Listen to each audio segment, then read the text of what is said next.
नमस्कार जय जगन्नाथ। आज पिला जाना भौतिक विज्ञान सेट रु कुछ गरम खाद्य बास्ना दूर रे थाई आमे बारी पारू यह क्यों प्रक्रिया जो हुए अवक्षेपण केउटिरे ऊर्ध्वपातन प्रक्रिया संघटित हुए गंध कर्पूर महम किरोसिन व मार्बल मध्य थिबा कणिका गुड़िक मध्य आकर्षण बलर परिमाण आधार रे वर्धित क्रम रे सजाइले केउटी ठीक मार्बल किरोसिन महम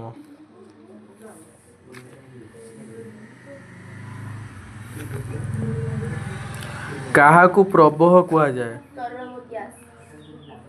तरल व गैस केउथिरे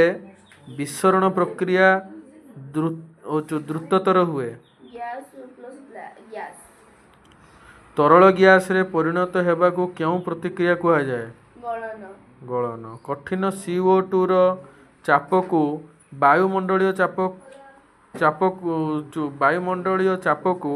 कमाई पारिले कौन हेबो कहि हेबो ना क्षीररू लहुणी बाहर करबा पई केउ पद्धति प्रयोग करा जाए परिश्रवण वायुरू विभिन्न उपादान अलगा करि पारिल बा अलगा किपरि करा जाए आंशिक पातन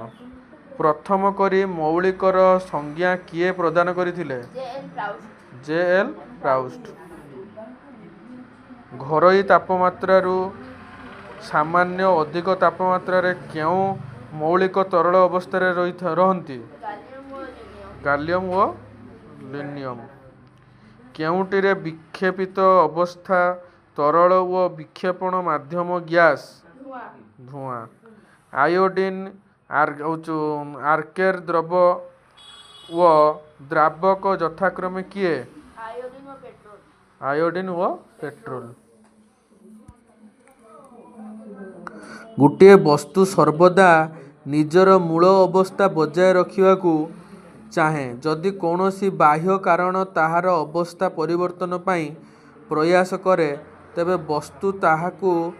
विरोध करे एहाकू वस्तुर केउ प्रवृत्ति कहा जाए दृढ़ता दुईटी स्थान मध्य नूतन दूरता को कौन कहा जाए बेग काहार SI एकक मीटर इंटू सेकेंड -1 त्वरण गोटे घंटार मिनिट घंटार विस्थापन अन्यून केते समय परे शून्य हेबो 12 घंटा विस्थापनर परिवर्तन हार को कौन कहा जाए बेग गोटे वस्तु